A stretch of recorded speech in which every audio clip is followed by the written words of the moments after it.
Un vicomte rencontre un autre vicomte. Qu'est-ce qui se raconte?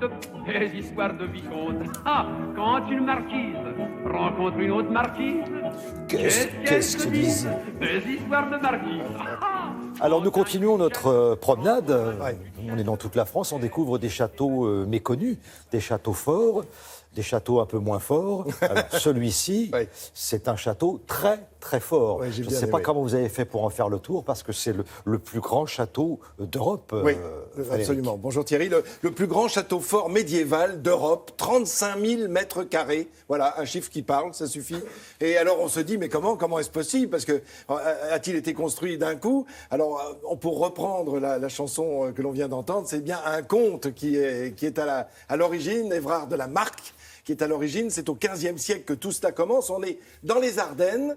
Donc on est bien loin du Gers que l'on évoquait il y a 2 jours, avec la plus petite cité fortifiée de France. Et là, c'est le plus grand château fort d'Europe. Alors ce monsieur de la Marque décide de construire un château. Il n'a pas la taille qu'il a aujourd'hui. C'est-à-dire qu'il a tellement bien résisté qu'il est resté debout. Mais l'armement a tellement été modifié au fil du temps à partir de ce XVe siècle qu'il a fallu reconstruire des murs plus épais, des tours plus loin, des territoires plus vastes. C'est-à-dire il y a des avancées pour permettre aux boulets de canon d'éviter de venir fracasser les murs. Bref, on a construit tout autour. C'est un château pour se défendre? Oui, alors à l'origine, absolument. C'est ça, hein. Tout à fait. Et on le voit sur les extérieurs. Regardez, regarde bien cette image.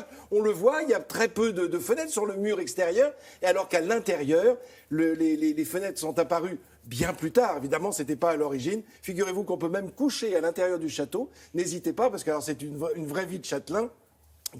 Pour celles et ceux qui veulent le visiter. Je vous propose de découvrir en images ce château fort de Sedan, dans les Ardennes. Extraordinaire. Regardez cette forteresse de pierre et d'ardoise, parce qu'elle est au bord de la ville, il est sur un piton rocheux, évidemment. Il y a cette cour magnifique qui vous accueille quand vous entrez, et puis ces bâtiments, et puis ces murs, c'est surtout ça donne une impression de force et de tranquillité, tellement il est impossible à prendre, semble-t-il, impossible à s'en saisir. Alors c'est une famille qui est à l'origine de tout ça, et quelle famille? La famille de la Marque, qui était comte, qui était duc de Bouillon, prince de Sedan, et du coup, toute cette histoire, voyez, regardez, c'est ici qu'est né le Turenne, vous savez, le grand Turenne, celui que l'on opposait toujours à Vauban, ou en tout cas, on le plaçait toujours côte à côte avec lui. Alors voilà, on est dans la salle, là, justement, la galerie des princes, et on voit tous ces princes, vous voyez, on n'a même pas les portraits des plus anciens, tellement ça remonte loin,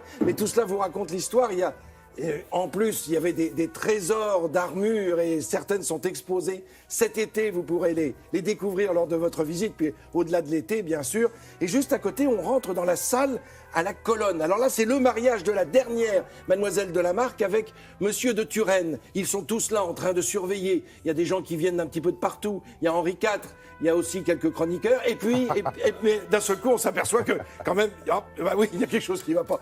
Mais allez-vous-en. Alors, si on descend dans la grande tour, regardez cette structure, regardez ce toit, ce plafond, cette charpente. Et regardez, on a la tour initiale. Et vous voyez, en faisant un tour de caméra, on s'aperçoit qu'il y a une autre tour qui a été construite autour. C'est ce qu'on appelle chemisée, c'est-à-dire qu'on l'a agrandie. Elle faisait 3,50 m de largeur au début, et elle en fait 7 mètres par la suite. Alors après, il y a des rampes. C'était l'accès principal du château. Vous voyez, des rampes qui permettaient de monter et de rentrer à cheval et de tracter éventuellement des canons pour grimper jusqu'au sommet. Donc on pouvait vivre à l'intérieur, carrément. Absolument. Hein. Et regardez, on pénètre à l'intérieur des escaliers. Là, on est dans les sous-sols, parce qu'il y a 3 étages de sous-sol, c'est bien simple. Il y a 7 étages en tout sur ce château, entre les sous-sols. Et regardez comme le château est accroché à la roche, au calcaire. Alors au début, ce calcaire est présent. Vous voyez, le château est installé dessus. On s'est servi de ce calcaire pour le construire.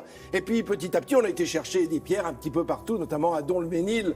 Et là, on voit une reconstitution avec ces fameuses armes qui sont là, qui sont chargées par la bouche. Et ça, ces arquebuses qui sont gigantesques vous donnent une idée un petit peu de ce que pouvait être la vie à partir du moment où les armes à feu sont apparues, c'est-à-dire 14e, 15e siècle, évidemment. Ça devenait beaucoup plus chose fréquente.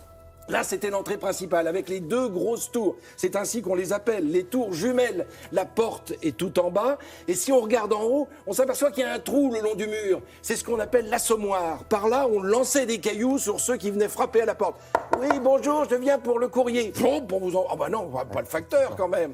Eh ben voilà, on vous assommait avec des pierres qu'on lançait, ou éventuellement...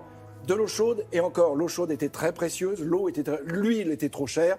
Donc, pardon, à cette heure-ci, c'est pas très joli d'en parler, mais finalement, on faisait chauffer l'urine que l'on envoyait par l'assommoir pour en finir avec les assaillants. Donc, il faut y voir. En ce moment, tout l'été, il y a des spectacles de chevalerie, il y a des visites nocturnes, on peut y coucher, y manger, y dormir. Bref, c'est un lieu absolument magique à Sedan, dans les Ardennes. 35 000 mètres carrés. Incroyable. Je peux dire juste un petit mot pour dédier dédicacer cette chronique oui, à Gonzague Saint-Brie qui s'est envolé vers les muses qui l'ont si souvent aidé à écrire. On lui a rendu hommage hier avec une rencontre. Il avait rencontré Damien Thévenot. Oui, tout à fait. Vous avez discuté tous les deux.